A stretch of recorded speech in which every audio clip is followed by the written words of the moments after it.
നമസ്കാരം. ഏറെ പ്രതീക്ഷയോടെയാണ് 2026 നമ്മൾ വരവേറ്റിരിക്കുന്നത്. 2025 ഒന്ന് തിരിഞ്ഞു നോക്കിയാൽ, അതായത് മലയാള സിനിമയെ പറ്റിയാണ് ഈ പറഞ്ഞു വരുന്നത്.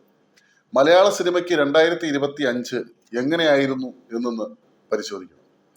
ഇപ്പോൾ ലോക സിനിമയോട് വെല്ലുവിളിക്കുന്ന തരത്തിലാണ് മലയാള സിനിമകൾ ഓരോ ദിനവും പുറത്തിറങ്ങുന്നത്.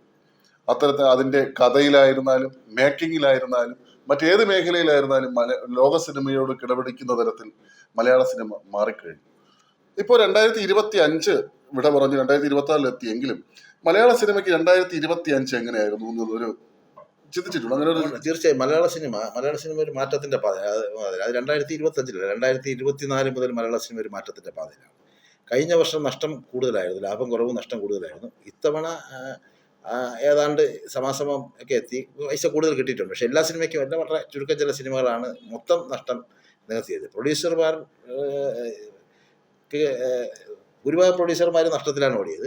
പക്ഷേ മറ്റൊരു പ്രത്യേകത, ഈ 2024 മുമ്പൊക്കെ കണ്ടുവന്ന ഡിജിറ്റൽ ക്യാമറ യുഗം തുടങ്ങിയതിന് ശേഷം, ഹൈഫൈ മൊബൈലൊക്കെ വന്നതിന് ശേഷം തുടങ്ങിയ ഒരു പ്രകടമായ മാറ്റം മലയാള സിനിമയ്ക്ക് ഉണ്ടായിരുന്നു. ആർക്കും ഒരു സിനിമ എടുക്കാം, ഒരു ഡിജിറ്റൽ ക്യാമറ ഉണ്ടെങ്കിൽ അല്ലെങ്കിൽ മൊബൈൽ ഫോൺ ഉണ്ടെങ്കിൽ ഒരു സിനിമ എടുക്കാമെന്നൊരു അവസ്ഥ വന്നു. അങ്ങനെ എടുത്ത ഒരുപാട് സിനിമകൾ തിയേറ്ററുകൾ കിട്ടാതെ മാറിപ്പോകുന്നുണ്ടായിരുന്നു. അപ്പോൾ ആ സിനിമകൾക്ക് അന്ത്യം കുറിച്ചത് OTT പ്ലാറ്റ്ഫോമുകാരാണ്. അവരുടെ നിലപാടെടുത്തു. തിയേറ്ററിൽ ഓടുന്ന സിനിമകൾ മാത്രം അവരെടുക്കാൻ തീരുമാനിച്ചതോടുകൂടി അത്തരത്തിലുള്ള ഈ OTT ലക്ഷ്യമിട്ട സിനിമകളെല്ലാം, അതായത് ഇത്തരം ചെറിയ സംവിധാനത്തിലെടുത്ത സിനിമകളെല്ലാം ഇല്ലാതായി. അങ്ങനെ ഒരു ഗുണകരമായ ഒരു കാഴ്ച 2025 കണ്ടു. എല്ലാം അങ്ങനെയൊന്നും പറയാൻ പറ്റില്ല. ചെറിയ മുതൽ മുടക്കിൽ ചെറിയ സെറ്റപ്പിൽ നിന്നുകൊണ്ട് നല്ല ക്ലാസിക്കായുള്ള സിനിമകൾ, കാതലുള്ള സിനിമകളൊക്കെ വന്നിട്ടുണ്ട്. പക്ഷേ ഇതങ്ങനെയല്ല. ഇത് മൊബൈൽ ഫോൺ കയ്യിലുള്ളവരെല്ലാം സിനിമാക്കാരും സിനിമാ സംവിധായകരാകുന്ന ഒരു അവസ്ഥയിൽ നിന്ന് മാറ്റം വന്നിട്ടുണ്ട്. എല്ലാവരും സിനിമ എടുക്കണമെന്ന് തന്നെയാണ് നമ്മുടെയൊക്കെ അഭിപ്രായം. കഴിവുള്ളവരെല്ലാം സിനിമ എടുക്കണം. പക്ഷേ ഇത്തരത്തിൽ കൂടുതൽ സിനിമകൾ എടുക്കുമ്പോൾ ഇൻഡസ്ട്രിയിൽ ഒരു വലിയ നഷ്ടം സംഭവിക്കുമ്പോൾ ആ നഷ്ടത്തിൻ്റെ പാപഭാരം ചുമക്കേണ്ടി വരുന്നത് സിനിമാ പ്രവർത്തകരാണ്. അത് നടന്മാർ മുതൽ ഏറ്റവും ലൈറ്റ് ബോയ് വരെ, ആ സെറ്റിൽ ഓടുന്ന ഡ്രൈവറിന് വരെ അതിൻ്റെ ബുദ്ധിമുട്ട് അനുഭവിക്കേണ്ടി വരും. അപ്പോൾ അങ്ങനെയുള്ള ഒരു വലിയ സിനിമകളുടെ എണ്ണത്തിലുള്ള കൂടുതൽ അതല്ല സിനിമയുടെ നേട്ടം എന്ന് പറയുന്നത്. എണ്ണം കുറഞ്ഞിരുന്നാലും നിലവാരത്തിലുള്ള മികവും സാമ്പത്തികമായി പൈസ മുടക്കുന്നവർക്കുണ്ടാകുന്ന ലാഭവും, അങ്ങനെ സിനിമയ്ക്ക് പണം മുടക്കുന്നവർക്ക് ലാഭം ഉണ്ടായാൽ മാത്രമേ അവർ വീണ്ടും ഈ ബിസിനസ്സിൽ നിൽക്കുകയുള്ളൂ. അങ്ങനെ മാത്രമേ നല്ല സിനിമകൾ ഉണ്ടാകാൻ സിനിമാ പ്രവർത്തകർക്ക് നിലനിൽപ്പുള്ളൂ. ഈ താരങ്ങൾ മുതൽ ഇനി അറ്റത്തെ തൊഴിലാളികൾക്ക് വരെ, ഈ മെസ്സിലെ തൊഴിലാളികൾക്ക് വരെ നിലനിൽക്കണമെങ്കിൽ സിനിമ നിലനിൽക്കണം. അപ്പോൾ നല്ല നിലവാരമുള്ള സിനിമകൾ വേണം. ആ തരത്തിൽ നോക്കുകയാണെങ്കിൽ 2024 അപേക്ഷിച്ചും 2023 അപേക്ഷിച്ച് വളരെ വലിയ മുന്നേറ്റമാണ് നടത്തിയത്. 2024 അപേക്ഷിച്ച് വളരെ വലിയ മുന്നേറ്റം നടത്തിയിട്ടുണ്ട്. പരീക്ഷണ ചിത്രങ്ങൾ മലയാള സിനിമയിൽ നിരവധി വന്നിട്ടുണ്ട്. അതെല്ലാം തന്നെ വിജയത്തിലേക്ക് എത്തിയിട്ടുണ്ട്. അത് OTT പ്ലാറ്റ്ഫോമിലാണ്. തിയേറ്ററുകൾ വിജയം വളരെ കുറവായിരുന്നെങ്കിലും OTT പ്ലാറ്റ്ഫോമുകളിൽ ചർച്ചയാവുന്ന നിരവധി സിനിമകളുണ്ട്. അത് ശരി തന്നെ. പക്ഷെ നമ്മൾ ഇതിനകത്ത് പരിശോധിക്കുന്ന മറ്റൊരു പ്രധാന കാര്യം, 2024 1000 കോടി രൂപയായിരുന്നു മലയാള സിനിമയ്ക്ക് അന്നത്തെ മുതൽ മുടക്ക്. തിരിച്ചു കിട്ടിയത് വെറും 300 കോടി മാത്രം. 700 കോടി രൂപ പൊട്ടി. 700 കോടി എത്ര കമ്പനികളാണ്, എത്ര പ്രൊഡ്യൂസർമാരായിരിക്കും അങ്ങനെ നഷ്ടം സഹിച്ച് ഈ ഫീൽഡ് ഔട്ട്? അത് ഒരു ലിസ്റ്റ് എടുത്താൽ 2024 പ്രൊഡ്യൂസർമാർ 2023 പകുതിക്ക് ശേഷം 2024 പ്രൊഡ്യൂസർമാരുടെ ഒരു ലിസ്റ്റ് എടുത്തു കഴിഞ്ഞാൽ വളരെ കൃത്യമായിട്ട് അറിയാം അവരാരും എത്തുന്ന സിനിമ ഫീൽഡില്ല.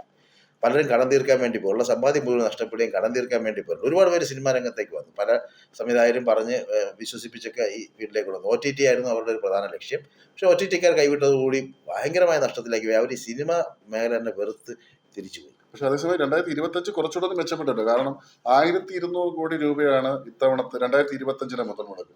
അത് നമുക്ക് നഷ്ടം വരുന്നത് 360 കോടി മാത്രം. അതായത് 840 കോടി രൂപ മുതൽ മുടക്ക് തിരിച്ചു കിട്ടിയെന്നുള്ള. 840 കോടി രൂപ മുതൽ മുടക്ക് കിട്ടിയെന്ന് പറയുമ്പോൾ ഈ മലയാള സിനിമാ മേഖല ഭയങ്കരമായി ലാഭത്തിലായി എന്ന് പറയരുത്. കാരണം ഇത്രയും സിനിമകൾ റിലീസായപ്പോൾ അതിന്റെ 10% താഴെ സിനിമകൾക്ക് മാത്രമാണ് ഈ പൈസ കിട്ടിയത്. തീർച്ചയായിട്ടും. അതായത് 185 സിനിമകളാണ് 2025 തിയേറ്ററുകളിലേക്ക് എത്തിയത്. 14 സിനിമ മാക്സിമം എടുത്തു. 14 സിനിമകളിലാണ് ഏറ്റവും കൂടുതൽ കളക്ഷൻ ഉണ്ട്. അപ്പോൾ ഈ 14 പ്രൊഡ്യൂസർമാർ മാത്രമേ രക്ഷപ്പെട്ടിട്ടുള്ളൂ. പിന്നെ കുറച്ച് പേര് അവരെ നഷ്ടമില്ലാതെ കഴിച്ചു കൂട്ടിപ്പോയി. ബാക്കി മുഴുവൻ പേരും 50ലധികം സിനിമകൾ തിയേറ്ററിൽ പോലും ഒരു ഷോ പോലും ഒരു കാണിക്കാൻ ഷോ പോലും പറ്റാതെ തിയേറ്ററിൽ കാണിക്കാൻ പറ്റില്ല. OTT-കാർ ഇതുവരെ എടുക്കാത്ത സിനിമകളുണ്ട്.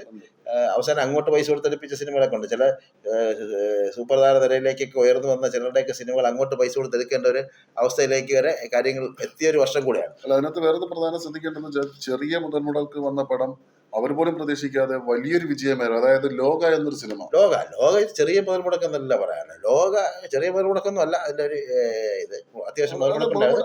പക്ഷെ അതിനകത്ത് ശ്രദ്ധിക്കേണ്ട ഒരു നായിക പ്രാധാന്യമുള്ള ഒരു ചിത്രം വർഷങ്ങൾക്ക് ശേഷമാണ് സൂപ്പർ ഹിറ്റ് ആകുന്നത്. സൂപ്പർ ഹിറ്റ് എന്നൊന്നും പറയാൻ പറ്റില്ല. ഇത് ലോക മെഗാ ഹിറ്റിലേക്ക്, യൂണിവേഴ്സൽ ഹീറോയിൻ എന്ന തലത്തിലേക്ക് കല്യാണി പ്രിയദർശന്റെ ഒരു കഴിവും സംവിധായകന്റെ കഴിവും കഥയും തിരക്കഥയും അതിന്റെ ആ ഛായാഗ്രഹണവും എഡിറ്റിങ്ങും എല്ലാം മനോഹരമായ ഒരു സിനിമയായിരുന്നു. എല്ലാത്തരം കൊച്ചു കുട്ടികൾ മുതൽ പ്രായമായവർക്ക് വരെ ആകർഷിക്കുന്ന ഒരു സബ്ജക്റ്റ് ആയിരുന്നു. ആ സബ്ജക്റ്റിനെ വളരെ മനോഹരമായത് പറയാൻ സാധിച്ചു. വിമർശനങ്ങളൊക്കെ ഒരുപാടുണ്ടായി. എങ്കിൽ പോലും സാധാരണ പ്രേക്ഷകർക്ക് മനസ്സിലാകുന്ന തരത്തിൽ, അവർക്ക് ആസ്വദിക്കാൻ കഴിയുന്ന തരത്തിൽ ആ സിനിമ മാറി. അത്തരം സിനിമകൾ മാത്രമേ ഇഷ്ടപ്പെടുന്നുള്ളൂ. കല്യാണി പ്രിയദർശന്റെ ഇതിന് വേറെ സിനിമകളുണ്ട്. അല്ല, അതുപോലെ തന്നെ ഈ മോഹൻലാലിന്റെ സിനിമ 175 കോടി ചെലവ്, 175 കോടി ചെലവിൽ ഇറങ്ങിയ ഒരു എമ്പുരാൻ. പക്ഷെ അതൊരു ഇത്രയും കോടി ചെലവാക്കി 275 കോടി രൂപ കിട്ടിയെന്ന് പറയുമ്പോഴും പക്ഷെ അതൊരു വലിയൊരു ഹിറ്റ് എന്ന് നമുക്ക് പറയാൻ പറ്റില്ല. കാരണം അത്രയും വലിയ മുതൽ മുടക്കുള്ള എമ്പുരാന് കിട്ടിയൊരു ഗുണം എന്ന് പറഞ്ഞാൽ ഒന്ന് ഇതിന്റെ ഒരു സീക്വലായി വന്നൊരു സിനിമ. അപ്പൊ അതുകൊണ്ട് തന്നെ ആദ്യത്തെ സിനിമയ്ക്കുണ്ടായ ഒരു ഹൈപ്പ് ഈ സിനിമയ്ക്ക് ഉണ്ടായിട്ടുണ്ട്. പിന്നെ സംവിധായകരും അതിന്റെ PR വർക്കെല്ലാം കൂടെ ചേർത്തിട്ട് ഭയങ്കരമായ ഒരു ഹൈപ്പൊക്കെ കൊടുത്താണ് വന്നത്. ആ സിനിമയ്ക്കകത്തൊരു രാഷ്ട്രീയ വിവാദം ഇല്ലായിരുന്നെങ്കിൽ, എന്റെ വിശ്വാസം ആ ഒരു രാഷ്ട്രീയ വിവാദം ആ സിനിമയ്ക്കകത്ത് ഇല്ലായിരുന്നെങ്കിൽ, സെൻസർ ബോർഡുമായ ഒരു ഉടക്ക ആ സിനിമയ്ക്കകത്ത് ഇല്ലായിരുന്നു എങ്കിൽ ചിലപ്പോൾ ആ സിനിമയെ നഷ്ടത്തിലേക്ക് പൂത്തിയനെ. സംശയമില്ലാത്ത കാര്യമാണ്. ഈ 2025 പ്രധാനപ്പെട്ട പ്രത്യേകത വിവാദങ്ങൾ കൊണ്ടാണ് സിനിമകൾ രക്ഷപ്പെട്ടതാണ്. എമ്പുരാൻ രക്ഷപ്പെട്ടത് വിവാദങ്ങൾ കൊണ്ടാണ്. കാരണം ഒരു സിനിമയെ എതിർക്കുന്ന, കലയെ എതിർക്കുന്ന, കലയിൽ വരുന്ന ചില പ്രധാനപ്പെട്ട വസ്തുതകളൊക്കെ എതിർക്കുന്ന, യാഥാർത്ഥ്യങ്ങൾ പറയുമ്പോൾ അതിനെ എതിർക്കുന്ന ഒരു സമൂഹം, ഒരു വിഭാഗം ഉള്ളപ്പോൾ അതിനെതിരായി നിൽക്കുന്ന ഒരു വലിയ സമൂഹമാണ്. അവർ ഈ സിനിമയെ പ്രോത്സാഹിപ്പിക്കാൻ വേണ്ടി അവരെല്ലാം തിയേറ്ററിലേക്ക് എത്തി. അതൊരു വാസ്തവമാണ്. അപ്പം ആ വിവാദമില്ലായിരുന്നെങ്കിൽ ചിലപ്പോൾ എമ്പുരാൻ ഇത്രയധികം വിജയിക്കുന്നത്. പക്ഷെ എമ്പുരാനിലേക്ക് പൃഥ്വിരാജ് എന്ന സംവിധായകനെടുത്തൊരു ധൈര്യമുണ്ട്. പ്രൊഡ്യൂസർ ആന്റണി പെരുമ്പാവൂരായാലും അതിന്റെ പ്രൊഡ്യൂസ് ചെയ്ത ഗോകുലം ഗോപാലനാണ്. അവരൊക്കെ എടുത്തൊരു വലിയ റിസ്ക് ഉണ്ട്. ഇത്രയും വലിയ സെറ്റ് ഇടുക, ഇത്രയും വലിയ സംവിധാനങ്ങൾ ആ സിനിമയ്ക്കകത്ത് വയ്ക്കുക. ആ സിനിമയിൽ ഏറ്റവും അധികം പൈസ ചിലവായിരിക്കുന്നത് അതിന്റെ നിർമ്മാണത്തിന് വേണ്ടി തന്നെയാണ്, അതിന്റെ സെറ്റിനും മറ്റു കാര്യങ്ങൾക്ക് വേണ്ടി തന്നെയാണ്. പക്ഷെ അത്രയും വലിയൊരു സംവിധാനമൊക്കെ കൊണ്ടുവരുമ്പോൾ ആ സിനിമ അത്രത്തോളം ഉയർന്ന നിലയിലായിരുന്നു എന്ന് ചോദിച്ചാൽ അല്ലെന്ന് തീർച്ചയായിട്ടും പറയാൻ പറ്റും. പക്ഷെ ഈ ആൾക്കാർ കയറി കണ്ട് ലാഭത്തിലേക്ക് എത്തിച്ചു എന്നുള്ള കാര്യത്തിൽ തർക്കമില്ല. അധികം ലാഭമൊന്നുമില്ല. മറ്റു ആദ്യത്തെ സിനിമ മുതൽ മുടക്ക് തിരിച്ചു കിട്ടിയത് ആവറേജ് വിജയം എന്നേ പറയാൻ പറ്റും. ഇത്തരം സിനിമകൾ വലിയ ബഡ്ജറ്റിലൊക്കെ എടുക്കുന്ന സിനിമകൾ അത് ആ വിവാദം കൊണ്ട് മാത്രം രക്ഷപ്പെട്ട ഒരു സിനിമയാണ്. അതുപോലെ തന്നെ ശ്രദ്ധിക്കപ്പെട്ട വേറൊന്നാണ് DS ഇറ എന്ന് പറയുന്ന മോഹൻലാലിന്റെ മകൻ അപ്പു നായക എന്ന സിനിമ. നല്ല ഒരു പുതിയ ട്രീറ്റ്മെന്റ് ആയിരുന്നു. ഒരു പുതിയ ട്രീറ്റ്മെന്റ്, കഥ പറയുന്ന രീതിയിലായാലും കഥയ്ക്കൊക്കെ ഒരു വലിയ പ്രത്യേകത. അത് ഒരു കാര്യം ശ്രദ്ധിച്ചറിയാം. പ്രത്യേകതയുള്ള കഥകൾ ആണ് ഈ, അല്ലെങ്കിൽ ഒരു സാധാരണ കഥയെ പ്രത്യേക തരത്തിൽ അവതരിപ്പിക്കുന്നത്. ലോകം അങ്ങനെയാണ്. ലോകം ഒരു നാടോടി കഥയെ അല്ലെങ്കിൽ കേട്ട് മറന്ന ഒരു മിത്തിനെ, കള്ളിയങ്കാട്ട് നീതി എന്നൊരു മിത്തിനെ അവരൊരു ആധുനിക യുഗത്തിലേക്ക് പ്രതിഷ്ഠിച്ച് മറ്റൊരു തരത്തിലേക്ക് സൃഷ്ടിച്ചു. അപ്പൊ ഇത് കാണാൻ ഏതൊരു തലമുറയ്ക്കും ഏത് ജനറേഷനും ജൻസിക്ക് വരെ താല്പര്യപ്പെടുന്ന തരത്തിലാണ് എടുത്തത്. എന്നാലും ഒരു മുത്തശ്ശി കഥ എന്നതല്ല. അപ്പൊ ഇതെന്താണെന്ന് അറിയാൻ വേണ്ടി കാണാൻ കയറിയവരും ഒരു പ്രാവശ്യം 2 പ്രാവശ്യം കണ്ട് മനസ്സിലാവാതെ വീണ്ടും കയറിയവരൊക്കെ ഈ സിനിമയ്ക്കകത്തുണ്ട്. പക്ഷെ ആ സിനിമ എന്റർടൈൻമെന്റ്, ആ സിനിമ വലിയ നല്ല സിനിമയാണ്. അതുപോലെ തന്നെ എമ്പുരാനും നമുക്കൊരു സംഘർഷഭരിതമായ അന്തരീക്ഷമൊക്കെ കാണണം. ഹോളിവുഡ് സിനിമയിലൊക്കെ കണ്ടിട്ടുള്ള ഈ വിമാനങ്ങളും ഇതൊക്കെ കാണണമെങ്കിൽ നമുക്ക് എമ്പുരാൻ കാണാം. പൃഥ്വിരാജ് സംവിധായകന് കഴിവ് കുറച്ചൊന്നും കാണാൻ പറ്റില്ല. പക്ഷെ ഗുരുവായൂർ അമ്പലം നടയിൽ അത്ര ഒരു ഇതൊന്നും ഇല്ല അതിനകത്ത്. എന്നാലും ഡൈസറ എന്ന് പറയുമ്പോൾ എന്താ പറയാ, വേറൊരു പ്രത്യേകതരം ഒരു ജേണറാണ് ആ സിനിമ. ഒരു പരീക്ഷണമായിരുന്നു ആ സിനിമ. ആ പരീക്ഷണത്തിനകത്ത് അപ്പു വളരെ ഭംഗിയായി, പ്രണവനകത്ത് വളരെ ഭംഗിയായി അഭിനയിച്ചു. നല്ല തിരക്കഥയും ഓർത്തിണക്കിക്കൊണ്ടുള്ള സംവിധാനമൊക്കെ വന്നപ്പോഴാണ് ആ സിനിമ വളരെ നല്ല സിനിമയായി മാറിയത്. നമ്മൾ ചർച്ച ചെയ്യേണ്ട മറ്റൊരു സിനിമയുണ്ട്, തുടരും. അല്ല, അതാ പറഞ്ഞത്. അതായത് താരരാജാക്കന്മാരെ രണ്ടുപേരുടെ, മോഹൻലാലും മമ്മൂട്ടിയുടെയും ഒരു വർഷവും കൂടെ ആയിരുന്നു. അതിൽ മോഹൻലാലിന് ഒരു 3 ചിത്രങ്ങളാണ് തിയേറ്ററിൽ. 3 എമ്പുരാൻ വിജയമായിരുന്നു, തുടരും വിജയമായിരുന്നു, അവസാനം ഹൃദയപൂർവ്വം വിജയമായിരുന്നു. പക്ഷേ ആദ്യത്തെ 2 സിനിമയും ലോജിക്കില്ലാത്ത സിനിമകളായിരുന്നെങ്കിൽ, ആദ്യത്തെ സിനിമയും അവസാന സിനിമയും ഒരു ലോജിക്കലി നമുക്ക് അംഗീകരിക്കാൻ പറ്റാത്ത സിനിമയായിരുന്നെങ്കിൽ, ഈ തുടരും നമുക്ക് മോഹൻലാലിന് ഒരു പഴയ മോഹൻലാലിനെ തിരിച്ചു കൊണ്ടുവരുന്ന ഒരു അവസ്ഥയിലേക്ക് ഫാമിലി ഓഡിയൻസിന് മോഹൻലാൽ തിരിച്ചു ഓഡിയൻസ് കിട്ടി എന്നുള്ളത് കാലങ്ങളായുള്ള ആവശ്യമാണ്. എനിക്ക് തോന്നുന്നു മുന്തിരി വള്ളിയിൽ തളിർക്കുമ്പോൾ എന്ന സിനിമയ്ക്ക് ശേഷം മോഹൻലാലിനെ നമുക്ക് പഴയ മോഹൻലാലിനെ വേണം എന്ന് മോഹൻലാൽ ഫാൻസുകാരും സാധാരണ പ്രേക്ഷകർക്ക് ആവശ്യപ്പെട്ടുള്ളതാണ്. തുടരും അക്കാര്യത്തിൽ ഭയങ്കരമായി വിജയിച്ചു. ആ സ്ക്രിപ്റ്റിന്റെ കാര്യത്തിലായാലും ശരി, ആ കഥാപാത്രം മോഹൻലാൽ ഭയങ്കരമായി ഉൾക്കൊണ്ട് അതിനകത്ത് ഒരു മീശ പിരിച്ചുള്ള സംവിധാനങ്ങളുണ്ട്, ഒരു സാധാരണക്കാരന്റെ ഇല്ല നമ്മൾ ഡ്രാമ എന്നൊക്കെ പറയാം. കാര്യം ഒരു സാധാരണക്കാരൻ അനുഭവിക്കുന്ന ബുദ്ധിമുട്ടുകൾ മോഹൻലാൽ എല്ലാ കാലത്തും ഗാന്ധിനഗർ സെക്കൻഡ് സ്ട്രീറ്റ് ഒക്കെ ഉള്ള സിനിമകളിൽ എല്ലാ കാലത്തും മോഹൻലാൽ ചെയ്തിട്ടുള്ള ഒരു കഥാപാത്രത്തിലേക്ക് വന്നു. അത് എല്ലാം കൊണ്ടും കാണാൻ പറ്റുന്ന ഒരു സസ്പെൻസ്. പിന്നെ അതിനകത്ത് പറഞ്ഞ പ്രധാനപ്പെട്ട ക്യാരക്ടർ ജോർജ് സാറിനൊന്നും മലയാള സിനിമയ്ക്ക് കിട്ടിയ ഒരു നടനെ കൂടെ കിട്ടിയ ഒരു മികച്ച നടനെ കൂടെയാണ് കിട്ടിയിരിക്കുന്നത്. പുള്ളി വീണ്ടും സിനിമയിൽ അഭിനയിക്കുന്നതെന്ന് അറിയില്ല. പുള്ളിക്ക് സിനിമയിൽ അഭിനയിക്കാട്ടി ലാഭം അദ്ദേഹത്തിന്റെ പരസ്യ ജോലികളായിട്ടൊക്കെ പോകുന്നതാണ്. അത് പറയുമ്പോൾ അദ്ദേഹത്തിന്റെ പുതിയ പരസ്യം, മോഹൻലാലിനെ അഭിനയിച്ച പുതിയ പരസ്യവും ഈ അത് വിവാദമായി. അദ്ദേഹം ചെയ്തതാണ്, അദ്ദേഹത്തിന്റെ വർക്കാണ്. അതിൽ മോഹൻലാൽ അഭിനയിച്ച് ഭയങ്കരമായി ചർച്ചയാകുകയും വിവാദമൊക്കെ ചെയ്ത് പരസ്യം ഗംഭീരമായി. അദ്ദേഹം ഒരു മുതൽക്കൂട്ടാണ് മലയാള സിനിമ. പിന്നെ മറ്റൊന്ന് താരരാജ മമ്മൂക്കയെ പറ്റിയാണ്. മമ്മൂക്കയുടെയും 3 ചിത്രങ്ങളാണ് 2020 തിയേറ്ററിലെത്തിയത്.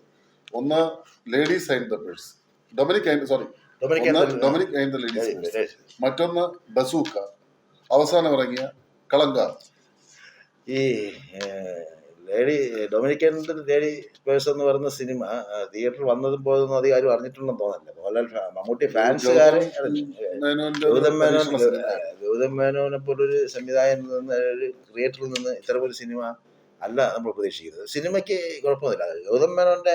ഗൗതം വാസുദേവ മേനോന്റെ ലെവലിൽ നിന്നിട്ട് നോക്കുകയാണെങ്കിൽ ആ സിനിമ ഇന്റലക്ച്വലി നല്ല സിനിമയാണ്. പക്ഷേ സാധാരണ പ്രേക്ഷകർക്ക് ഇത് കൺവെയാണ്. മമ്മൂട്ടിയുടെ ആരാധകർക്ക് ഇത് കൺവെയാണ്. മമ്മൂട്ടിയുടെ ആരാധകർ പോലും, എനിക്ക് തോന്നുന്നു മമ്മൂട്ടിയുടെ ആരാധകരും കൈവിട്ടൊരു സിനിമയാണ്. OTT കിട്ടാതിരിക്കുന്നത് ഇപ്പൊ ഈ അടുത്ത കാലത്താണ് OTT കിട്ടുക. എത്രയും നാൾ OTT കിട്ടുക. മമ്മൂട്ടിയെ പോലെ ഒരാളുടെ സിനിമയ്ക്ക് OTT പ്ലാറ്റ്ഫോം കിട്ടിയില്ലെന്ന് പറഞ്ഞാൽ തന്നെ അത് വലിയ അത്ഭുതമാണ്. പിന്നെ ബസൂക്ക മമ്മൂട്ടി അധികം ഉപയോഗിക്കാത്ത, മമ്മൂട്ടി ഒരു വില്ലൻ ആക്കി കൊണ്ടുവരാനൊക്കെ വേണ്ടി ശ്രമിച്ച ഒരു സിനിമ. അല്ല, മമ്മൂട്ടി ശ്രദ്ധിക്കണം എന്ന് പറയാം. കാര്യം അതിന് തൊട്ടുമുമ്പത്തെ വർഷം പ്രമേയമുണ്ട് നമ്മുടെ മുന്നിൽ. പ്രമേയം എന്ന് പറഞ്ഞ വലിയ സിനിമ നമ്മുടെ മുമ്പിൽ കിടക്കുന്നത്. അത് കഴിഞ്ഞിട്ടാണ് നമ്മൾ ഡൊമിനിക്കൻ ലേഡീസ് പേഴ്സ് കാണാനും ബസ്സൊക്കെ കാണാൻ എത്തുന്നത്. പക്ഷെ മമ്മൂട്ടി നിരാശപ്പെടുത്തിയില്ല. അവസാനം കളങ്കാവൽ കൊണ്ട് മമ്മൂട്ടി കളം പിടിച്ചു എന്നുള്ള കാര്യം തിരുവനന്തപുരത്തുകാരൻ ജിതിൻ നമ്മൾ ഒരിക്കൽ വിശദമായ ചർച്ച ചെയ്തതാണ്, സിനിമയെ കുറിച്ച് ചർച്ച ചെയ്തതാണ്.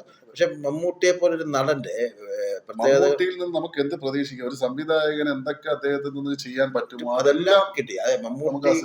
മമ്മൂട്ടിയുടെ ദിവസങ്ങൾ വരാനിരിക്കുന്നതേ ഉള്ളൂ എന്നതിന്റെ അവസാനത്തെ സൂചനയാണ് കളങ്കാവൽ. ഇതിനു മുമ്പ് കാതലായാലും ശരി, മറ്റേ ഇയാളുടെ സിനിമ ഉണ്ടായിരുന്നു പ്രമേയം കൊണ്ട്, രാജേഷിന്റെ സിനിമയുണ്ട്, അതിലൊന്നും കാണാത്ത ഒരു മമ്മൂട്ടിയാണ് നമ്മൾ ഇതിനകത്ത്. ഒരു വില്ലനാണോ? പക്ഷെ എങ്ങനത്തെ വില്ലനാണെന്ന് ചോദിച്ചാലാണ്. പക്ഷെ ആ സിനിമ ഇറങ്ങിയപ്പോൾ തന്നെ വനിതാ സ്ത്രീ കഥാപാത്ര സ്ത്രീകൾ എങ്ങനെ ഇതിനെ ഉൾക്കൊള്ളുമെന്നായിരുന്നു. പക്ഷെ സ്ത്രീകളൊക്കെ വളരെ സജീവമായി തന്നെ ഉൾക്കൊണ്ടു. പക്ഷെ ആ സിനിമയ്ക്ക് പറ്റിയപ്പോൾ ഒരു പ്രശ്നം എന്ന് പറഞ്ഞാൽ, എനിക്കാണ് 100 കോടി എത്തിയില്ല, 88-90 കോടിയിലൊക്കെ ചെന്ന് നിൽക്കുകയായിരുന്നു. അപ്പൊ അതിന്റെ ഒരു പ്രശ്നം ഞാൻ മനസ്സിലാക്കിയെടുത്തോളം, ഒരു സസ്പെൻസ് സിനിമകൾ സ്വാഭാവികമായിട്ടുണ്ടാവുന്ന ഒരു ഇടിവാണ് അതിനകത്ത്. കളങ്കാവൽ തിയേറ്ററിൽ സീറ്റ് കിട്ടാത്ത അവസ്ഥ, ആഴ്ചകളോളം സീറ്റൊന്നും കിട്ടാത്ത അവസ്ഥ ഉണ്ടായിരുന്നു. റേറ്റിംഗിൽ 1-ാം നമ്പർ നിൽക്കുകയായിരുന്നു. പക്ഷെ കളക്ഷൻ കുറഞ്ഞു പോയതിന്റെ പ്രധാനപ്പെട്ട കാരണം എനിക്ക് തോന്നുന്നത് ഈ സസ്പെൻസിന്റെ ഇതൊക്കെ ആയിരിക്കും. പിന്നെ മമ്മൂട്ടി മരിക്കണമെന്നാരും മമ്മൂട്ടി ആരാധകർ ഇഷ്ടപ്പെടില്ല, പ്രത്യേകിച്ച് സ്ത്രീകളായ ആരാധകർ അത് ഇഷ്ടപ്പെടില്ല. അത് പിന്നെ അതിനകത്തൊരു സീക്വലിന്റെ ഒരു സാധനം കൂടെ കൊടുത്തുകൊണ്ടാണ് സംവിധായകർ അവസാനിപ്പിച്ചത്, ഒരു പ്രതീക്ഷയും കൂടെ കൊടുത്തുകൊണ്ടാണ് അവസാനിപ്പിച്ചിരിക്കുന്നത്. സിനിമ നല്ല സിനിമ. 2025 നമുക്ക് പറയാൻ പറ്റുന്ന എണ്ണം പറഞ്ഞ സിനിമകളിലും സിനിമയാണ്. ഇതിനകത്ത് പറയുന്നത് നമ്മുടെ സൂപ്പർ ഹിറ്റ് അടിച്ച ചിത്രങ്ങൾ, അതാണ് നമ്മൾ പലരും ഓരോ വർഷത്തെ അങ്ങനെ നോക്കുകയാണെങ്കിൽ സൂപ്പർ ഹിറ്റ് അടിച്ച ചിത്രങ്ങൾ നോക്കുമ്പോൾ വെറും 10 ചിത്രങ്ങളായിരിക്കും അതിനകത്ത് സൂപ്പർ ഹിറ്റ് അടിച്ചത്. അതിലൊന്ന് ലോക ചാപ്റ്റർ 1 ചന്ദ്ര എന്ന് പറയുന്നത് വെറും 30 കോടി രൂപ മുതൽ മുടക്കിയപ്പോൾ 300 കോടിയിലേറെ രൂപയാണ് ആ ചിത്രം ആഗോളതലത്തിൽ കളക്ട് ചെയ്തത്. അതേപോലെ തന്നെ എമ്പുരാൻ പ്രവേശനം വരും. എമ്പുരാൻ 175 കോടി മുടക്കിയപ്പോൾ 268 കോടി രൂപ ആഗോള കളക്ഷൻ കിട്ടി. അതുപോലെ തന്നെ തുടരും 28 കോടി മുടക്കിയപ്പോൾ കളക്ഷൻ കിട്ടിയത് 235 കോടി. DSR 24 കോടി മുടക്കിയപ്പോൾ 83 കോടി രൂപ കളക്ഷൻ കിട്ടി. കളങ്കാവൽ നേരത്തെ പറഞ്ഞ പോലെ കളങ്കാവൽ 25 കോടിയാണ് മുതൽ മുടക്ക്, 90 കോടിക്ക് അടുത്ത് കളക്ട് ചെയ്തു. ഹൃദയപൂർവ്വം മോഹൻലാലിന്റെ കളക്ഷൻ OTT ഒഴിവാക്കിയുള്ള കളക്ഷൻ. അതെ, OTT ഒഴിവാക്കി. പിന്നെ ഹൃദയപൂർവ്വം അത് ഏറെ വിമർശനങ്ങൾ വന്നുവെങ്കിലും ചിത്രം 30 കോടി രൂപ ചെലവിലാണ് അത് ചിത്രം നിർമ്മിച്ചത്. അത് വന്നപ്പോൾ 77.06 കോടി രൂപ ആഗോളതലത്തിൽ. അതായത് മോഹൻലാൽ ഒരു സാധാരണക്കാരന്റെ കഥാപാത്രം അഭിനയിക്കുമ്പോൾ ഉണ്ടാകുന്ന ഒരു ഹൈപ്പ് ആ സിനിമയ്ക്ക് ഉണ്ടായിരുന്നു. സത്യാന്തിക്കാളും ഒരു കൂട്ടുകെട്ട്, ഒരു പരീക്ഷണമായിരുന്നു. പണ്ട് എനിക്ക് തോന്നുന്നു ആയുഷ്കാലമൊക്കെ വന്നപ്പോൾ ഒരു പരീക്ഷണമായിരുന്നു. പിന്നെ ഇത്രയും കാര്യങ്ങൾ പറയുമ്പോൾ തന്നെ ചെറിയ മുതൽ മുടക്കിൽ വന്ന സിനിമകൾ വലിയ നേട്ടങ്ങൾ ഉണ്ടാക്കിയ വർഷവും കൂടെയാണ് 2025. അതിലൊന്നാണ് ഈക്കോ എന്ന് പറഞ്ഞൊരു സിനിമ. വെറും ഒരു 5 കോടി രൂപ ചെലവിലാണ് ആ സിനിമ നിർമ്മിച്ചത്. കിട്ടിയത് 50 കോടിക്ക് അടുത്ത് കളക്ഷൻ. അതൊരു വേറൊരു വ്യത്യസ്തമായ സിനിമ. ജൻസിയെ ഇപ്പൊ നമുക്ക് ആകർഷിക്കാൻ പറ്റുന്നത് കുട്ടികളുടെയൊക്കെ ചിന്ത, ഇപ്പോഴത്തെ തലമുറയുടെയൊക്കെ ചിന്ത വേറെ ലെവലാണ്. അപ്പൊ അതിനനുസരിച്ച് ചിന്തിച്ചുകൊണ്ട് തന്നെയാണ് ഈക്കോ എന്ന സിനിമ എടുത്തിരിക്കുന്നത്. തിയേറ്ററുകളിൽ സിനിമ കാണാൻ പോകുമ്പോൾ തന്നെ തിയേറ്ററുകളിലെ യുവജനങ്ങളായിരുന്നു, ആണും പെണ്ണും എല്ലാ യുവജനങ്ങളായിരുന്നു. അവർ കാര്യമായ സിനിമ ഏറ്റെടുത്തു. അതുപോലെ തന്നെ ഈ രേഖാചിത്രം, ആസിഫ് അലിയുടെ രേഖാചിത്രം 9 കോടി രൂപ മുതൽ മുടക്കിയപ്പോൾ 58 കോടി രൂപ. അത് വളരെ നല്ല കളക്ഷനാണ്. ആ സിനിമ ഈ വർഷത്തെ ഒരു പരീക്ഷണ ചിത്രം കൂടെയാണ്. അത് AI ഉപയോഗിച്ചുകൊണ്ട് ഒരു ക്യാരക്ടറിനെ AI നിർമ്മിത ക്യാരക്ടർ, പ്രത്യേകിച്ച് മമ്മൂട്ടിയുടെ ക്യാരക്ടറിനെ ഈ AI നിർമ്മിത ക്യാരക്ടറാക്കി കൊണ്ടുവന്നു. അത് ഏറ്റെടുത്തു ജനം. അത് ഏറെക്കുറെ ആ സിനിമ ഏറ്റെടുത്തു. OTTയിൽ ഭയങ്കര കാര്യമായി നല്ല റിവ്യൂ എല്ലാം ഉണ്ടായിരുന്ന ഒരു സിനിമ. നസ്രിൻ നായനായിരുന്നു, ആലപ്പുഴ ജിംഖാന. അത് 12 കോടിയിൽ ചെലവിലെടുത്ത സിനിമ 70.6 കോടി രൂപ കളക്ട് ചെയ്തിട്ടുണ്ട്. അതൊരു കൂട്ടം, ഒരു കുട്ടിക്കൂട്ടത്തിന്റെ ഇടിക്കൂട്ടിനകത്തുള്ള ജിംഖാന എന്ന് പറയുന്നത് യുവതലമുറയുടെ എല്ലാ പ്രശ്നങ്ങളും ഉണ്ടായിരുന്ന ഒരു കഥയാണ്. തീർച്ചയായിട്ടും. അല്ല, അതിനോടൊപ്പം തന്നെ ഭേദപ്പെട്ട കളക്ഷൻ കിട്ടിയ മറ്റു സിനിമകളും ഉണ്ട്. വ്യസനസമേത ബന്ധുമിത്രാദികൾ നല്ല സിനിമയായിരുന്നു. വളരെ ചെറിയ എത്ര ആയിരിക്കും 10 കോടി രൂപ മുതൽ മുടക്ക്. 10 കോടിയൊക്കെ മുടക്കി കാണും അതിനകത്ത്. അവര് പറയുന്നത്. പക്ഷെ എനിക്ക് ആ സിനിമ കണ്ടപ്പോഴത്തേക്ക് 10 കോടിയുടെ സിനിമയൊന്നും അല്ല. പക്ഷെ മനോഹരമായ സിനിമയായിരുന്നു. ഒരു സാധാരണ നാട്ടിൻപുറത്ത് സംഭവിക്കാവുന്ന എല്ലാ കാര്യങ്ങളും അതിനകത്തുണ്ട്. അത് വളരെ ഇതായിട്ട് എടുത്തിട്ടുണ്ട്. ആൾക്കാരും ഭയങ്കരമായ ഇതായിട്ടുണ്ട്. അതുപോലെ തന്നെ പൊന്മാൻ എന്ന് പറയുന്ന സിനിമ, നമ്മുടെ ബേസിൽ വളരെ ഭംഗിയായി അഭിനയിച്ച ഒരു സാധാരണ ബേസിലിന്റെ ഓരോ ക്യാരക്ടറുകൾ വ്യത്യസ്തമാണ്. എല്ലാ ക്യാരക്ടറിനും സമാനമായ ഒരു സ്വഭാവം ഉണ്ടെങ്കിലും കൊല്ലത്തെ തീരപ്രദേശ ഭാഗങ്ങളിൽ നടക്കുന്ന കഥയാണ്. കല്യാണത്തിന് സ്വർണം കൊണ്ടുവരുന്നു, കല്യാണത്തിന് കിട്ടുന്ന കളക്ഷൻ കൊണ്ട് ഇത് വാങ്ങി. പക്ഷെ ബേസിൽ അതിനകത്ത് ഭയങ്കരമായ സെന്റിമെന്റൽ സീനുകളൊക്കെ ഉണ്ട്. ബേസിൽ അത് വളരെ ഭംഗിയായി കൈകാര്യം ചെയ്തതാണ്. ഇടപെടാൻ പറ്റുന്ന വളരെ കാര്യം. ബേസിന്റെ ഭയങ്കര വികാരഭരിതമായ രംഗങ്ങളൊക്കെ അതിനകത്തുണ്ട്. പക്ഷെ അത് ബേസിൽ ഒരു വാഗ്ദാനം തന്നെയാണ്. കഴിഞ്ഞ വർഷം അതിന് മുമ്പൊക്കെ ബേസിൽ നല്ല സിനിമ ഉണ്ട് ഒരുപാട്. കഴിഞ്ഞ തവണ ശ്രദ്ധിക്കപ്പെട്ട നമ്മുടെ താരങ്ങൾ എന്ന് പറയുമ്പോൾ, അല്ല സംവിധായകർ, അതായത് നവാഗത സംവിധായകർ എന്ന് പറയുമ്പോൾ രണ്ടുപേരെ നമുക്ക് എടുത്തു പറയാതിരിക്കാൻ പറ്റും. ഒന്ന് കളങ്കാവലിന്റെ ജിതിൻ ഒരു പുതുമുഖ സംവിധായകനാണെന്ന് ആ സിനിമ കണ്ടാൽ പറയും. നല്ല തഴക്കവും പഴക്കവും വന്ന സംവിധായകനാണെന്ന് ആ സിനിമ കണ്ടാൽ പറയും. അത്ര മനോഹരമായ സിനിമ. അതുപോലെ തന്നെയാണ് പടക്കളത്തിന്റെ ഡയറക്ടർ മനുവും ഭയങ്കര പടക്കളവും ഒരു അത്യാവശ്യം ഭേദപ്പെട്ട യുവജനങ്ങളെ ആകർഷിച്ചാണ്. അതും ഇതുപോലെ തന്നെ ഈ കഥയിൽ വ്യത്യസ്തമായി ചില സാധനങ്ങൾ വരണമല്ലോ. അതിനകത്ത് ഓജോ ബോർഡാണ് നല്ല പടക്കളത്തിലെ 2 അധ്യാപകരാണ് ഇതിനകത്ത് വരുന്ന ഷറഫുദ്ദീനും കൂടെ. ഷറഫുദ്ദീൻ അതിനകത്ത് പറഞ്ഞ ഭംഗിയായി ആ ക്യാരക്ടർ. ഇത് പഴയ കഥയാണ്. നേരത്തെ ഇത്ര സമാനമായ സംഭവങ്ങൾ ന്യൂ ജനറേഷൻ ആകർഷിക്കാൻ പറ്റുന്നു. ഓജോ ബോർഡിനൊക്കെ എടുത്ത് ന്യൂ ജനറേഷൻ ആകർഷിക്കാൻ പറ്റുന്ന തരത്തിലേക്ക് ആ സിനിമ മാറ്റിയെടുത്തു, പ്രത്യേകിച്ച് വിദ്യാർത്ഥികളെ. പിന്നെ നമുക്ക് 2025 നമുക്ക് ശ്രദ്ധിക്കപ്പെട്ട നായികമാരാണ് പ്രധാനപ്പെട്ടത്. അതിലൊന്ന് പ്രധാനപ്പെട്ട ഒരു സംഭവമാണ് ഏറെ വിവാദങ്ങൾ ഉണ്ടായ ഫെമിനിച്ചി ഫാത്തിമ എന്ന സിനിമ. ഷംലക്ക് അവാർഡ് കിട്ടിയ നല്ല പെർഫോമൻസ് ആയിരുന്നു. ഭംഗിയായി ഒരു ക്യാരക്ടർ, ഒരു ഓർത്തഡോക്സ് സമുദായത്തിൽ ജീവിക്കുന്ന ഒരു മുസ്ലിം ക്യാരക്ടർ അനുഭവിക്കുന്ന വിഷമങ്ങളും അതിനോടുള്ള പ്രതികരണമൊക്കെ വളരെ അത് വളരെ ഭംഗിയായി ഷംല അത് കൈകാര്യം ചെയ്തതാണ്. കല്യാണിയെ കുറിച്ച് പറയേണ്ട. കല്യാണി തന്നെ വർഷങ്ങളാണ് 2023 കല്യാണി ശ്രദ്ധിക്കപ്പെട്ട. എനിക്ക് തോന്നുന്നു ഇനി ഇതിന്റെ ചന്ദ്രയുടെ വരുമ്പോഴും ചിലപ്പോൾ കല്യാണി ചെയ്യാൻ അത് കുറച്ചുകൂടെ കിട്ടുമായിരിക്കും. അതിനോടൊപ്പമാണ് അനശ്വര ഇപ്പോൾ വളർന്നു വരുന്ന ഏറ്റവും ഇതായിട്ടുള്ള യുവതലമുറയിൽ ശ്രദ്ധിക്കപ്പെട്ട ഒരു താരമായി. ഏത് കഥാപാത്രം കിട്ടിയാലും ശ്രദ്ധിക്കപ്പെട്ട നടിമാരിൽ ഒരാളാണ്. അതുപോലെ തന്നെയാണ് മറ്റൊരു നമ്മൾ പ്രധാനപ്പെട്ട നമ്മുടെ ശ്രദ്ധിക്കപ്പെട്ട നായകന്മാർ. ശ്രദ്ധിക്കപ്പെട്ട നായകന്മാർ, അതായത് പ്രധാനപ്പെട്ട ശ്രദ്ധിക്കപ്പെട്ട നായകന്മാർ എന്ന് പറയുമ്പോൾ എല്ലാവരും തവണ നമ്മൾ പറയും മോഹൻലാൽ, മമ്മൂട്ടി, ജയറാം, ആ ഇതൊക്കെ പറയും. പക്ഷെ ഇതിപ്പോ അങ്ങനെയല്ല. ഇതിനകത്ത് പുതിയ താരങ്ങൾ വന്ന് വിട്ടിട്ടുണ്ട്. അതെ. അതാണ് പടക്കളത്തിലെ സന്ദീപ് പ്രദീപ്. അതിനകത്ത് ഈക്കോയിലും അവൻ തന്നെ സന്ദീപായിരുന്നു. സന്ദീപ് പക്ഷെ രണ്ട് സിനിമയിലും ഭംഗിയായ ആ കഥാപാത്രങ്ങളെ ഉൾക്കൊണ്ട് തന്നെയാണ് അഭിനയിച്ചത്. വളരെ ഭാവിയുള്ള ഒരു നടൻ തന്നെയാണ്. അതെ. 2005 ശ്രദ്ധിക്കപ്പെട്ട മറ്റൊരു സംഭവം നടനാണ് ആസിഫ് അലി. അതിനകത്ത് രേഖാചിത്രവും ആഭ്യന്തര കുറ്റവാളി എന്നീ 2 സിനിമകളാണ് അദ്ദേഹത്തെ ശ്രദ്ധിക്കപ്പെട്ട. കഴിഞ്ഞ വർഷങ്ങൾ ആസിഫ് അലിയുടെ വർഷങ്ങളാണ്. ആസിഫ് അലി എനിക്ക് തോന്നുന്നത് ഓർഡിനറിക്ക് ശേഷം ആസിഫ് അലി വളരെ വലിയൊരു മാറ്റം സംഭവിച്ചിട്ടുണ്ട്. ഓരോ വർഷവും ഓരോ സിനിമയും വ്യത്യസ്തമായി കൈകാര്യം ചെയ്യാൻ പറ്റുന്ന തരത്തിൽ കഴിഞ്ഞ അവാർഡിന്റെ അവസാന ലിസ്റ്റിൽ പേരുണ്ടായിരുന്ന ഒരാളാണ്. അത് ഭയങ്കരമായി ഈ രേഖാചിത്രമൊക്കെ മനോഹരമായി കൈകാര്യം ചെയ്തിട്ടുണ്ട്. പിന്നെ അർജുൻ അശോകനാണ്. അർജുൻ അശോകനും പലവരെ ഉണ്ടായിരുന്നു, സുമതി വളവ് ഉണ്ടായിരുന്നു. അതെ, ഈ സുമതി വളവ് പറയുമ്പോഴത്തേക്ക് സുമതി വളവ് ലാഭമാണെന്നാണ് അതിന്റെ സംവിധായകൻ പറയുന്നത്. പക്ഷെ പ്രൊഡ്യൂസേഴ്സ് അസോസിയേഷൻ പറയുന്ന കണക്കനുസരിച്ച് നഷ്ടമെന്നാണ്. അവരെന്താ അടിസ്ഥാനത്തിൽ പറയുന്നതെന്ന് അറിയില്ല. പക്ഷെ സുമതി വളവ് ലാഭം എന്നാണ് നമുക്ക് മനസ്സിലാവുന്നത്. അർജുൻ അശോകൻ വ്യത്യസ്തമായി ആ സിനിമയ്ക്കകത്ത് വളരെ കാര്യമായ ഒരു സാധാരണ സീനാണ്. അത് വളരെ ഭംഗിയായി തന്നെയാണ് കൈകാര്യം ചെയ്യുന്നത്. അർജുൻ അശോകൻ ഭാവിയുള്ള നടൻ തന്നെയാണ്. അപ്പോൾ അത്രയും ശ്രദ്ധിക്കപ്പെട്ട കാര്യങ്ങളൊക്കെ ഉള്ളപ്പോഴാണ് നമുക്ക് ഇതിനകത്ത് വരുന്ന നഷ്ടക്കണക്കുകൾ ചർച്ച വരുന്നത്. 1200 കോടി രൂപ മുടക്കിയപ്പോൾ 360 കോടി രൂപ നഷ്ടം. എപ്പോഴും നമ്മൾ പലപ്പോഴും ഒരു സിനിമയ്ക്ക് എപ്പോഴും നമുക്ക് അത്യാവശ്യം എന്ന് പറഞ്ഞാൽ നെടുന്തൂർ എന്ന് പറഞ്ഞാൽ നിർമ്മാതാവാണ്. ഒരു നിർമ്മാതാവിനെ കണ്ടുപിടിക്കാൻ തന്നെ പെടുന്ന പാട് ഒരു സംവിധായകന് അതിന്റെ അണിയറപ്പെട്ട ഒരു വളരെ വളരെ വളരെ പ്രയാസമാണ്. ഇപ്പൊ വലിയ വലിയ കമ്പനികളൊക്കെ വന്നപ്പോഴത്തേക്ക് അവരൊക്കെ പ്രൊഡ്യൂസ് ചെയ്യാൻ പറ്റും. അത് പ്രത്യേകിച്ച് നടന്മാരുടെ കമ്പനിയൊക്കെ പ്രൊഡ്യൂസ് ചെയ്യാൻ ഇറങ്ങിയപ്പോൾ ദുൽഖറിന്റെ ഉണ്ട്, മമ്മൂട്ടിയുടെ ഉണ്ട്, മോഹൻലാലിന്റെ ഉണ്ട്, കുഞ്ചാക്കോ ബോബന്റെ ഉണ്ട്, അവരെല്ലാം ഉണ്ട്, ആസിഫ് അലിയൊക്കെ എല്ലാവരും സ്വന്തമായിട്ട് പ്രൊഡക്ഷൻ കമ്പനികൾ ഉള്ളതുകൊണ്ട് ഈ പുതിയ കക്ഷിയൊക്കെ നമുക്ക് പ്രൊഡ്യൂസർമാരെ കിട്ടാത്തൊരവസ്ഥയാണ്. ഇനി ആരെങ്കിലും എന്നാൽ നല്ല ആൾക്കാർക്ക് കിട്ടുന്നില്ല. ഈ ചാടിക്കറിയാന്നുള്ള സിനിമ എന്ന് കേൾക്കുമ്പോൾ ചാടിക്കറി പുറപ്പെടുന്നവർക്കാണ് ഈ അടി എത്രയും കിട്ടുന്നത്. കാരണം വെച്ചാൽ അവർ ആദ്യം ഒരു ബജറ്റ് പറയും, 1 കോടി രൂപയിൽ ബജറ്റ് സിനിമ തീർക്കും. അത് പക്ഷെ ഒരു സിനിമ തിയേറ്ററിൽ എത്തുമ്പോഴേക്കും അത് കുറഞ്ഞത് ഒരു 3 കോടി അടുപ്പിച്ചത്. എന്നാൽ ഈ 3 കോടി മുടക്കി എത്തുന്ന ചിത്രം തിയേറ്ററിൽ എത്തുമ്പോൾ എത്ര രൂപയാണ് കളക്ട് ചെയ്യുന്നത്? ഇടയ്ക്ക് ഒരു കണക്ക് പുറത്തു വന്നിരുന്നു. അതായത് ഒരു 3 കോടി രൂപ മുതൽ മുടക്കിയ ചിത്രത്തിന് തിയേറ്ററിൽ നിന്ന് കിട്ടിയത് 12,000 രൂപ.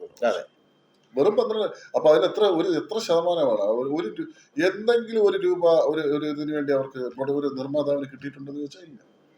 പൂർണ്ണമായി നിർമ്മാതാവ് നഷ്ടത്തിൽ തന്നെയാണ് പോകുന്നത്. അത് ഈ ആൾക്കാരെ പ്രത്യേകിച്ച് ഈ പ്രവാസികൾക്ക് ഒരു ശീലമുണ്ട്. ഇപ്പൊ പണ്ട് ഈ ഗൾഫുകാർ ഇപ്പോൾ ഒരുപാട് മാറിപ്പോയി. അവിടത്തേക്ക് ബുദ്ധിമുട്ട് വന്നപ്പോഴത്തേക്ക് അവരൊന്നും വലിയ സിനിമയ്ക്ക് വരും. ഇപ്പം US-ലും UK-ലും ഉള്ള പ്രവാസികളാണ് കുറേ പണമൊക്കെ ആയിട്ട് ഇവിടെ വരുമ്പോൾ ആരെങ്കിലും ഒരാളുടെ വായിച്ചെന്ന് ചാടിക്കൊടുക്കും. അവർ കൊണ്ടുപോയി സിനിമ എടുക്കും. സിനിമ എടുത്ത് 5 കോടി എന്നൊക്കെ പറഞ്ഞ് തുടങ്ങും. ഒരു 15 കോടിയിൽ ഈ സിനിമ തിരിച്ചെങ്കിൽ അവസാനം പുള്ളി ഇത്രയും വർഷമായി സമ്പാദിച്ച മുഴുവൻ പൈസ ഈ സിനിമയ്ക്കകത്തിലും. ഇത് അവരെ പ്രലോഭിപ്പിക്കുന്നത് OTT, സാറ്റലൈറ്റ് എന്നൊക്കെ പറയും. ഇപ്പോൾ സാറ്റലൈറ്റ് ഒന്നും ഒരു കാര്യമില്ലാത്ത അവസ്ഥയിലേക്കായി. OTT-കാരുടെ നിലപാട് ശരിയല്ല. ആവശ്യം വരുന്നില്ല. ഇപ്പം OTT വന്ന് 2-ാം ദിവസം സിനിമ OTT റിലീസായ ആദ്യത്തെ മണിക്കൂർ തന്നെ ടെലഗ്രാം വിളിച്ചിട്ടുണ്ട്. അപ്പോൾ അതൊക്കെ കൊണ്ട് ഈ പ്രൊഡ്യൂസർമാരെ പറഞ്ഞ് പറ്റിക്കുന്ന ഇതാണ്. OTT ഉണ്ട്, സാറ്റലൈറ്റ് ഉണ്ട്. പക്ഷേ ഇവർ ഇതൊക്കെ ഒന്ന് പരിശോധിക്കണം. ഈ സിനിമയിലേക്ക് ഇറങ്ങി വരുമ്പോൾ ഈ നടന്മാരുടെ നമ്മളിപ്പോ ഒരു 3 കോടി മുടക്കുന്ന ഒരു സിനിമയ്ക്ക് ആ 3 കോടി മുടക്കേണ്ട ഒരു വസ്തുത ആ സിനിമയിൽ ഉണ്ടോ എന്ന് ചോദിച്ചാൽ തിയേറ്ററിനകത്ത് അത്ര ഒരു എക്സ്പീരിയൻസ് കിട്ടാത്തൊരവസരമാണ് നമുക്ക് പല സിനിമകളിലും നോക്കുന്നത്. അതാണ് നമ്മുടെ ഈ നഷ്ടക്കണക്കിനകത്ത് വന്നേക്കുന്ന സിനിമകളുടെ പട്ടിക പറയുന്നത്. വലിയ വാസ്തവമാണ്. അപ്പം ഇവർ ഈ സിനിമ പ്രൊഡ്യൂസ് ചെയ്യാൻ തീരുമാനിച്ച് സിനിമ ചെയ്തേ പറ്റൂ എന്ന് പറഞ്ഞ് ഇറങ്ങുന്നവർ ഒന്ന് പരിശോധിക്കേണ്ടത്, ഒന്ന് കഥയും സംവിധായകനെയും ഛായാഗ്രഹനെയും എഡിറ്ററിനെയൊക്കെ ഒന്ന് പരിശോധിക്കണം. പിന്നെ ഈ സിനിമ എങ്ങനെ വർക്കൗട്ട് ആവുമെന്ന് ചർച്ച ചെയ്യണം. നിങ്ങൾ സംവിധായകർ പറയുന്നത്, ഈ സിനിമ എടുക്കാൻ വരുന്നവർ പറയുന്നത് കേൾക്കാതെ അവരുമായി ഡിസ്കഷൻ നടത്തിയതിന് ശേഷം നിങ്ങൾക്ക് പ്രിയപ്പെട്ട മറ്റാരെങ്കിലും ഉണ്ടെങ്കിൽ, വിശ്വസ്തരായ മറ്റാരെങ്കിലും ഉണ്ടെങ്കിൽ അവരുമായിട്ടൊക്കെ ഡിസ്കഷൻ നടത്തണം. ഇതെങ്ങനെ വർക്കൗട്ട് ചെയ്തത്. ഇപ്പോൾ ഒരാൾ പറയുന്നത് ഞാനൊരു സിനിമ എടുത്ത് അല്ലെങ്കിൽ ഞാനൊരു എഴുത്ത് എഴുതിയ ഒരു ഡിസ്കഷൻ നടത്തി അതാണ് ഏറ്റവും വലുത്, ഏറ്റവും നന്നായിട്ട് എനിക്ക് ചെയ്യാൻ കഴിയുമെന്ന് അത് എൻ്റെ മാത്രം വിശ്വാസമാണ്. അത് ആണോ എന്ന് ഉറപ്പിക്കേണ്ടത് മറ്റുള്ളവരാണ്. അപ്പോൾ ആദ്യമേ നമ്മൾ കേൾക്കേണ്ട മറ്റുള്ളവരുടെ അഭിപ്രായമാണ്. ഇടയ്ക്കൊരു നിർമ്മാതാവ് പറയുന്നത് കേട്ടായിരുന്നു. അതായത് ഇപ്പോഴൊക്കെ മോഹൻലാൽ സിനിമകളും ദുൽഖർ സിനിമകളും എടുത്ത് അറിയാം. അതായത് ദുൽഖർ ആയിരിക്കും അതിനകത്ത് ലീഡ് ചെയ്യുന്നത്. പക്ഷെ ബാക്കി വരുന്നതെല്ലാം പുതുമുഖങ്ങൾക്കാണ് അവസരം. ചെലവ് കുറവാണ്. അത് ഈ സാധാരണ പ്രൊഡ്യൂസർമാർക്ക് മാത്രമേ ചെലവ് കൂടുതൽ വരുന്നുള്ളൂ. സാധാരണ പ്രൊഡ്യൂസർമാർക്ക് അറിഞ്ഞുകൂടാത്തതും എന്നാൽ നല്ല വൻകിട കമ്പനികൾക്ക് അറിയാവുന്ന ഒരു രഹസ്യമാണ്. ഉൽക്കരണ മിക്കവാറും സിനിമകളൊക്കെ അവരുടെ പ്രൊഡക്ഷൻ കമ്പനിയാണ് ചെയ്യുന്നത്. അതെ, പക്ഷെ അതിനകത്ത് വരുന്നത് വെച്ചാൽ ബാക്കി കുറെ ആൾക്കാർ പുതിയ അവസരങ്ങൾ ലഭിക്കുന്നു. പുതിയ പക്ഷെ അതേസമയം ഈ അങ്ങനെ അവസരങ്ങൾ ലഭിച്ച നല്ലൊരു സിനിമ നിലനിൽക്കുന്നു. അതാണ് ഇത് പറയുന്നത് വെച്ചാൽ അതേസമയം ഇപ്പൊ കഴിഞ്ഞ 2025 ഇറങ്ങിയ നഷ്ടം സംബന്ധിച്ച സിനിമകളെല്ലാം ന്യൂ ജനറേഷൻ പുതുമുഖ തലമുറ പുതുമുഖ നായകന്മാരുമാണ്. പക്ഷെ ആ സിനിമ എവിടെ പോയി? അതാണ് പറയുന്നത്. ഒരു നിർമ്മാതാവ് ഒരു പണം മുടക്കുമ്പോൾ ഏതെങ്കിലും ഒരു എന്താ പറയുക സാറ്റലൈറ്റോ അല്ലെങ്കിൽ ഒരു OTT വാല്യൂ ഉള്ള ഏതെങ്കിലും ഒരു നടനെ ഫ്രണ്ടിൽ നിർത്തിയിട്ട് ബാക്കി പുതുമുഖങ്ങൾക്ക് നിങ്ങൾക്ക് അവസരം കൊടുത്താൽ ഒരു പക്ഷേ നഷ്ടത്തിൽ നിന്ന് നിങ്ങൾക്ക് അറിയാൻ വരാം. നല്ലൊരു കഥയായിരിക്കാം കിടക്കുന്നത്, പക്ഷെ നല്ലൊരു ഇതായിരിക്കും. പക്ഷെ അതൊന്നും തിയേറ്ററിൽ വർക്കൗട്ട് ആവുന്നില്ല എന്നുള്ളത്, അല്ലെങ്കിൽ പ്രേക്ഷകർക്കിടയിൽ അത് ദഹിക്കുന്നില്ല എന്നുള്ളതാണ്. ഈ സിനിമകളിൽ ഇത്തവണ വന്നതൊരു മാനസിക രോഗത്തിന്റെ ഒരു പ്രശ്നമൊക്കെ ഉണ്ടായത്. ഇപ്പൊ ഏതൊക്കെ ഈക്കോ വന്നു, DSR വന്നു, ഇങ്ങനെ കളങ്കാവൂർ വരുന്നു, ഓഫീസറുണ്ട്, നമ്മൾ വിട്ടൊരു സിനിമയാണ് കുഞ്ചാക്ക പോലെ. നല്ല വിജയിച്ചപ്പോഴാണ്. അതും സൈക്കോ ആണ്. ഇപ്പൊ സൈക്കോകളുടെ കാലമായിരുന്നു 2020 പറയേണ്ടി വരും. അപ്പൊ ഈ തുടരും ഏതാണ്ട് അതുപോലെയൊക്കെ തന്നെയാണ്. തുടരും ജോർജ് സാറിന്റെ സൈക്കോ. അപ്പൊ എല്ലാം ഏതാണ്ട് ഒരു സൈക്കോ ആയത്. ഇനി 2026 ഇതുപോലെ ഇതിനേക്കാൾ മുന്നേറുന്ന മലയാള സിനിമയ്ക്ക് കഴിയുമെന്നാണ് പ്രതീക്ഷ. ഇപ്പോ നിർമ്മാണത്തിലിരിക്കുന്ന ചിത്രങ്ങൾ നൽകുന്ന പ്രതീക്ഷ ഇതാണ്. മമ്മൂട്ടി മോഹൻലാൽ ഒരുമിച്ച് 2026 വേട്ടറേറ്റിൽ വരുന്നു. നല്ല സംവിധായകനാണ്. അത്യാവശ്യം പുറത്തു വരുന്ന വിവരങ്ങൾ വെച്ച് നോക്കുകയാണെങ്കിൽ നല്ല കഥയാണ്. ഇത്തരത്തിൽ നല്ല സിനിമകൾ 2026 മലയാള സിനിമയ്ക്ക് നല്ലതാകട്ടെ എന്ന് തന്നെയാണ് ആശംസിക്കുന്നത്. അതുപോലെ ഈ തമിഴ് സിനിമകളും മറ്റു സിനിമകളൊക്കെ മലയാളത്തിൽ റിലീസാകാൻ വേണ്ടി ഇരിക്കുകയാണ് ഈ വർഷം. മലയാള സിനിമ അതാ പറഞ്ഞത്, മറ്റു സിനിമകൾക്കൊപ്പമാണ് നമ്മൾ, അതായത് തെന്നിന്ത്യൻ സിനിമകൾക്കൊപ്പമാണ് മലയാള സിനിമ മത്സരിക്കുന്നത്. മുമ്പൊക്കെ എന്ന് പറഞ്ഞാൽ അവരൊക്കെ ഇവിടെ വന്ന് പണം വാരിക്കൊണ്ട് പോകുന്ന ഒരു കാഴ്ച. ഈ മലയാള സിനിമയ്ക്ക് മറ്റൊരു വലിയ നേട്ടമുണ്ട്. ഈ Bramayugam cinema Oscar academy Oscar ലൈബ്രറിയിൽ അവർ പ്രദർശിപ്പിക്കുക. അത് അവരുടെ ഇതിനകത്ത് വരെ ട്രെയിലറിനകത്ത് വരെ മമ്മൂട്ടിയുടെ ക്ലോസപ്പ് വിഷൻസ് ആണ് അവർ ആ ട്രെയിലറിനകത്ത് ഉപയോഗിച്ചിരിക്കുന്നത്. ഹൊറർ വിഭാഗത്തിലാണ് സിനിമ ഉൾപ്പെടുത്തിയത്. അത് വലിയൊരു നേട്ടമാണ് മലയാളത്തിൽ. ഇന്ത്യയിൽ നിന്ന് ആദ്യമായിട്ടൊരു സിനിമ, ഈ അടുത്ത കാലത്ത് ആദ്യമായിട്ടൊരു സിനിമയാണ് പോകുന്നത്. മലയാളത്തിൽ നിന്ന് ആദ്യത്തെ സിനിമയാണ് ഓസ്കാർ. ഒരു ചരിത്ര നേട്ടം തന്നെയാണ്. അത് അഭിനന്ദിക്കാതിരിക്കാൻ കഴിയില്ല. അത്തരത്തിലുള്ള നഷ്ടക്കണക്ക് ഒഴിവാക്കിയിട്ടില്ല. കലാമൂല്യമുള്ള ചിത്രങ്ങൾ ഉണ്ടാവുകയും വേണം. എന്നാൽ നിർമ്മാതാക്കൾ കൂടുതൽ നിർമ്മാതാക്കൾ ഉണ്ടായാലേ മലയാള സിനിമയ്ക്ക് അവർക്ക് നഷ്ടം ഉണ്ടാക്കാതിരിക്കേണ്ടത് അതിന്റെ സംവിധായകനും അതിന്റെ അടിയുടെ പ്രവർത്തകർക്ക് തന്നെയാണ്. എന്തായിരുന്നാലും 2026 മികച്ച ഒരു വർഷമായിരിക്കട്ടെ എന്ന് പ്രത്യാശിക്കുന്നു.